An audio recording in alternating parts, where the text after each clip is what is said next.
Hey guys, what's going on? It's Carl here, back with another episode. We have found a new camera king in the smartphone industry, the iPhone 7/7 Plus. This is my full review of the cameras of either of these devices, and I'll just say, I'm super impressed.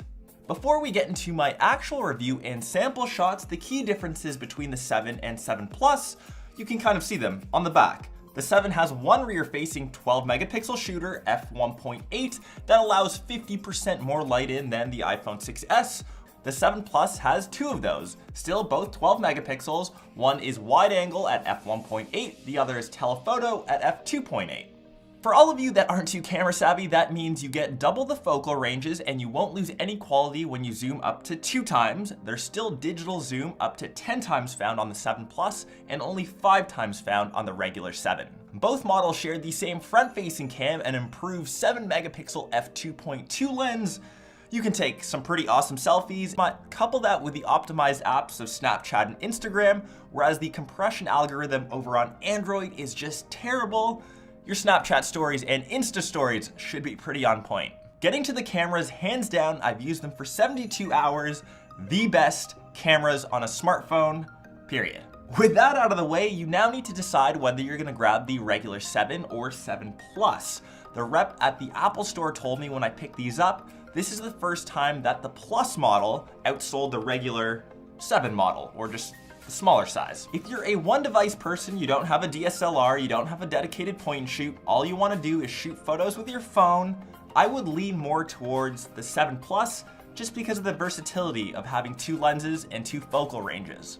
And in the near future, for the 7 Plus, Apple is coming out with a depth of field effect, and that really takes advantage of both lenses and creates that bokeh effect, or when the background is all blurred out, to create a similar effect to the likes of a DSLR photo. Okay, here are the sample shots over the last 48 hours. I have been completely blown away by not only the quality of the shots, it had super quick autofocus, and low light. This thing was a beast.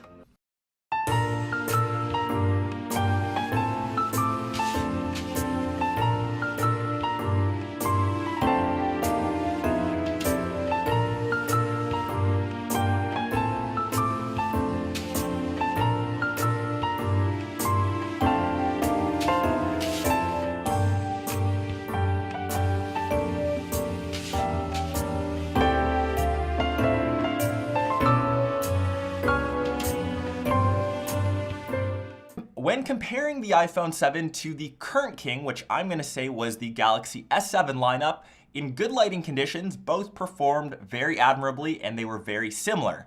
In low light, this is where the iPhone 7 really shined, which is funny because it's dark, shining in the dark. Both iPhones have optical image stabilization, so that should help with long exposure and taking video. And in terms of video, 4K, just straight up crispy. Obviously, if it's recording like that. As you can see, I don't have too many bad things to say.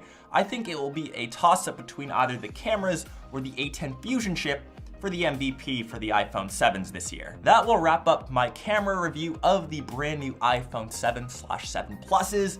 Let me know what your thoughts on them. If you own an iPhone 7, I'm sure you're loving the camera. If you are set on an Android device, I will still recommend the Galaxy S7 or the Note 7 once they fix all the burning issues. It's still a great camera.